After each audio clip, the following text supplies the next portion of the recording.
Hello, y'all. In this video, we're going to be talking about human settlement.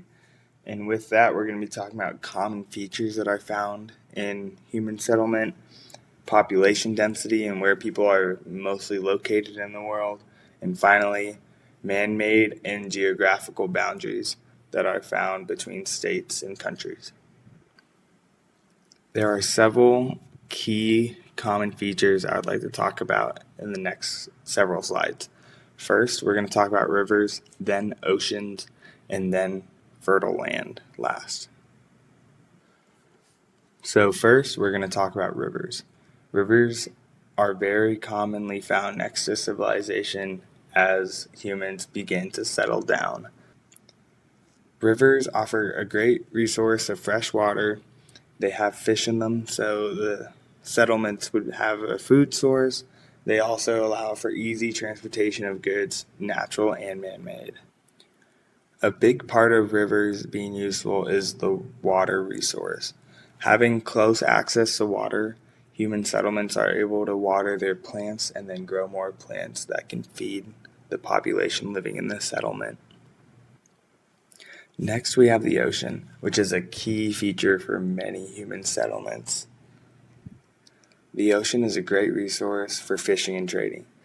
The fish allow for the population to be fed, and the trade allows for the population to grow its economy and therefore develop even further.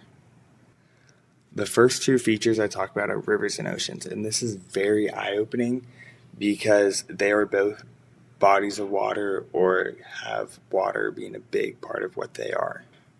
From rivers and oceans, we can obviously see that water is a big part of human settlement. We need water to have access to trade, to have access to food, to have access to many other things.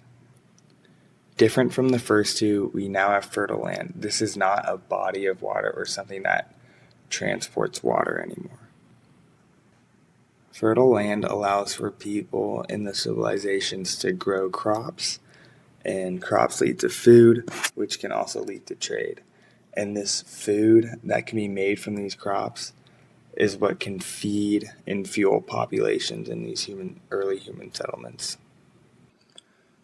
Without fertile land, early human settlements would not be able to feed their people, and therefore they wouldn't be able to expand and develop even more. So fertile land is very important to a successful human settlement. We are now going to talk about population density. Here on this slide, we can see that there is a map with a bunch of little dots on it. Each one of these dots represents 100,000 people. Looking at the map, we can see that there are a lot of those dots. But I would like you to look around and see where most of those dots are concentrated. I'll give you some time now.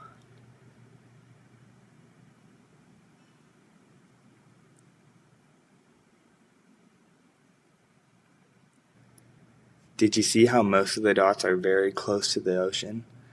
And if they're not that close to the ocean, I can almost guarantee there's either very fertile land and rivers running through. I'd like you to think about major cities you can name off the top of your head. I can almost guarantee the majority of these cities are around bodies of water, that being rivers, lakes, or oceans. That just goes to show that bodies of water are crucial. Bodies of water are also what make that fertile land so fertile because they are bringing nutrients constantly to that land. And without these bodies of water, there'd just be less trade, which lead to less economy, which can also lead to less development of the human settlements. Finally, I would like to talk about boundaries.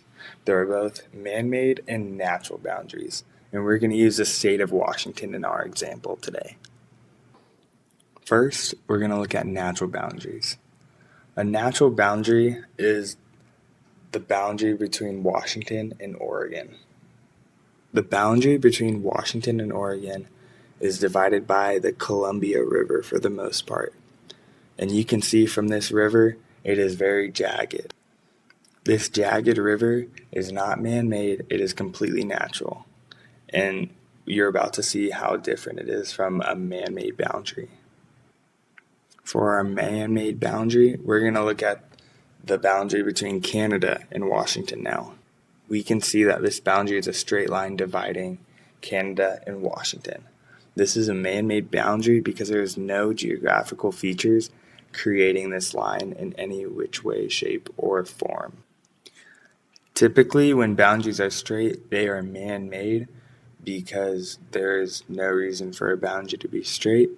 And when a boundary is naturally made or geographically made, it becomes a lot more jagged because man does not have control of the geographical features of the earth.